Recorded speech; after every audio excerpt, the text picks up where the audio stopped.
अरे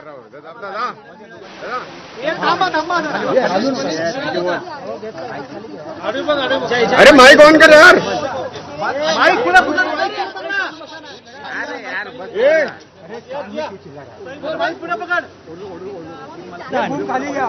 या संस्थानेमध्ये जे महादेवाच्या मंदिराचं देवस्थानाचं ट्रस्ट आहे, या ट्रस्टवरती मी प्रदेशाध्यक्ष होते तेव्हापासून सदस्य म्हणून काम केलेलं आहे. माझ्या समवेत समाजातील वेगवेगळ्या क्षेत्रातील अनेक प्रतिष्ठित नागरिक, अनेक मान्यवर या ट्रस्टवर होते आणि या ट्रस्टवर मी जेव्हा होते त्याच्यानंतर मी आयोगाचे अध्यक्ष झाले. आणि मला सुरुवातीला हे सांगायचं आहे, या ट्रस्टचा कार्यकाळ हा 8 ऑगस्ट 2025 रोजी संपलेला आहे.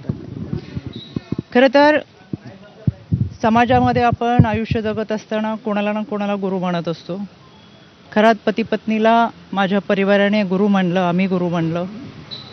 आणि काही वेळा तिथं होत असलेला कार्यक्रम, मग तो महाशिवरात्रीचा असेल, गुरुपौर्णिमेचा असेल, या कार्यक्रमाच्या निमित्तानं विद्यार्थ्यांच्या शैक्षणिक साहित्य वाटपाचा असेल, या निमित्तानं आम्ही उपस्थित राहत होतो. यामध्ये एखाद्या व्यक्तीला आपण गुरु मानले आणि त्यानिमित्तानं संपूर्ण कुटुंब आम्ही त्या कार्यक्रमात उपस्थित राहत होतो. माध्यमांमधून सातत्याने दाखवले जाणारे व्हिडिओ हे काही वर्षापूर्वीचे आहेत. गुरुपौर्णिमेच्या निमित्तानं अनेकांनी ती पाद्यपूजा केली, तशी मी माझ्या पतीने देखील ती पाद्यपूजा केली. 5-6 वर्षापूर्वी ज्यावेळेस आपण ज्या लोकांच्या संपर्कात असतो, ते 5-6 वर्षानंतर एखाद्याचं कृत्य, एखाद्याची वैयक्तिक वागणूक, त्याचं वैयक्तिक आयुष्य याच्याबाबत आपल्याला कोणतीही सुत्राम कल्पना नसते. आज आपण ज्यांच्याबरोबर आहोत, जे आपल्याबरोबर आहेत, ते उद्या पुढे जाऊन कसं वागणार आहेत ही कल्पना आपल्या कोणाला नसते. त्याच्यामुळं मी ही घटना समजली त्यावेळेस मला तो धक्का बसला.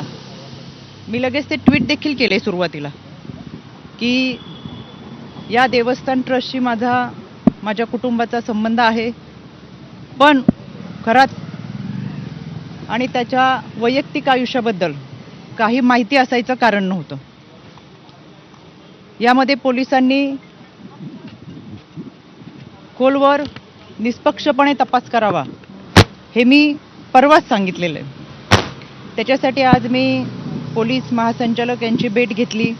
त्यांना देखील या तपासाबाबतचं पत्र दिले, जे मी तुम्हाला माध्यमातून सुद्धा दिलंय. त्यानंतर मी राज्याचे मुख्यमंत्री आदरणीय देवेंद्रजी फडणवीस साहेब यांची भेट घेतली, त्यांनाही ते पत्र दिले, ते मी तुम्हाला माध्यमातून दिलेलं आहे.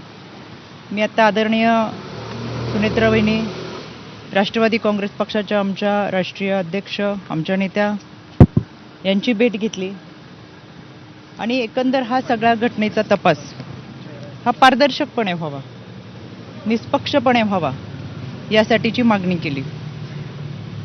यामध्ये आपण काही लोकांवर विश्वास ठेवतो, एक आध्यात्मिक श्रद्धा आपली असते, एक आध्यात्मिक भावना असते. माझं संपूर्ण कुटुंब हे वारकरी कुटुंब आहे.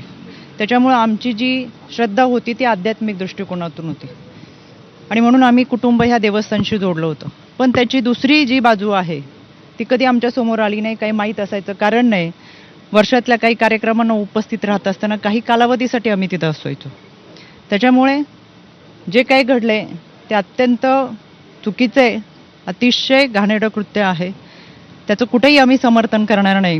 पोलिसांनी त्याचा सखोल तपास करावा, आरोपीवर कठोर कारवाई करावी ही मागणी आम्ही महासंचालक असेल, आदरणीय वहिनी असतील, आदरणीय देवेंद्रजी फडणवीस असतील यांच्याकडे केलेली आहे. यामध्ये 2 गोष्टी मला प्रकर्षाने सांगायच्या आहेत. काल कोणी एक पत्रकार, खबरदार पुढारी यांनी त्यांच्या वर्तमानपत्रात एक बातमी दिली होती 19/3/2025 ही बातमी आमच्या समुपदेशकांकडे आली. समुपदेशक त्या विभागामध्ये काम करतात.